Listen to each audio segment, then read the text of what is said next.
How can you and I be stronger through life's most difficult challenges? As an outcome, being stronger is something. That's Clayton King. That's something he says that we can do. He's the author. This is his 12th book. He is a repeat visitor on 100 Hunter Street because we appreciate him so much. And this book is available all month long for you here. Stronger by Clayton King. The last two chapters, worship and glory.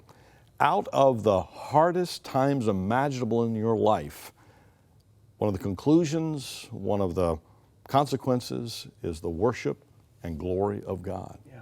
What's that about? What's it mean? Well, there's this old statement, I don't know who coined it, that says that smooth seas do not create skilled sailors. I read that. Yeah. You're going to be a good sailor, you got to know how to navigate really, really difficult waters. Yeah.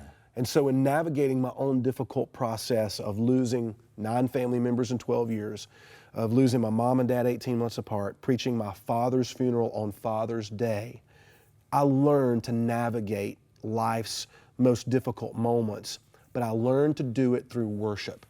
Now, that sounds crazy. I'll explain. I believe that worship is the way we connect with God. I believe it's the way we connect with God in our lowest moments. Because the last thing I want to do when I'm hurting, the last thing you want to do when you find out that your child is addicted to drugs, or when you find out that your marriage is on the rocks, when you find out that you're going to get laid off or lose your job, the last thing we want to do when we're hurting is to worship God. But that's the very thing we should do. So our weakness isn't wasted when it's a way to worship. This became apparent to me when I walked into the room where my father's body was after he had died. I wasn't with my dad when he passed away. I didn't know if I would ever be able to forgive myself for that. Yeah. I'd taken just a few moments away, was gone for a few hours, fell asleep. I've told that story in the book. And when I came back into the room and I saw my father's body lying on that bed, it hit me. I'm now 39 years old and I'm an orphan. My mom and my dad are gone. All my grandparents are gone. Most of my family, with the exception of 2 uncles, are now dead. What am I going to do? And in weakness, I fell to my knees because I didn't have the strength to stand. And I wept from my soul, from down in my stomach. And while I'm down there on my knees, this thought occurred to me. Since I'm on my knees, I'm in the right place to worship. And I started singing old hymns that my dad used to sing in church with me growing up. Yeah. These songs started pouring out of me. And I thought about Jesus as he hung on the cross. The last 7 sayings of Christ are quotes from the Old Testament. He's quoting from the Psalms. He's quoting from David's writings. That was deep inside of me from my childhood and my adolescence. And I'm down on my knees weeping and I'm singing, "Blessed assurance, Jesus is mine, how great thou art." Yeah. The next thing I know, I'm up on my feet with my hands raised, rededicating my life and my ministry to Jesus Christ. In that moment, in my weakest state, I was able to worship. And I'm telling you, it changed everything. Now I am able to worship, even when I don't feel like it. I know that when I worship, it takes my attention off of me and it puts my attention on God. And the glory. Final moments. In Peter's letters in the New Testament, he equates suffering with glory.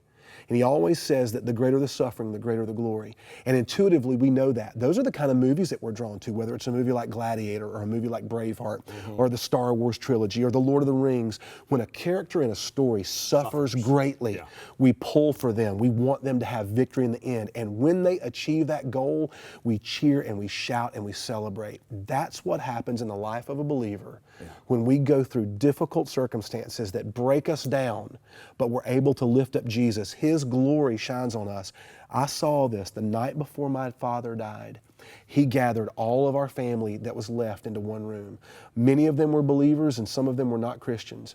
And so weak that he could barely even point his finger, he took about, 5 or 7 minutes or so.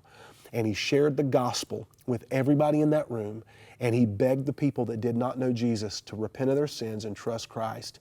That room in the last moments of my dad's life was filled with the glory of God, with the brightness of the gospel, with the joy of Christ. How could a man who was moments, hours away from death be so filled with the love of Christ that he could tell people to give their lives to Jesus? That's glory. Stronger, how hard times reveal God's greatest power. He begins with brokenness in his life, does Clayton, and he ends the book by talking about the glory of God in his life. You need this book. This will help you on the journey because life's hard It has its challenges, its difficulties. And you and I, however, in the context of all of that, the Lord allows us to get stronger if we'll listen to Him, if we'll obey Him, if we'll watch and if we'll read, and if we'll listen, and we will grow together, and we all together can be stronger. Clayton, can't thank you enough, man. God bless you. Thanks for giving me this opportunity to share the story. And much success with the book. We just pray thousands and thousands of people will get this book all across the land, and we just can't wait for you to come back and see us. I'd love to. Thanks so much for having me. Thank you. The book, Stronger, How Hard Times Reveal God's Greatest Power, by our friend Clayton King.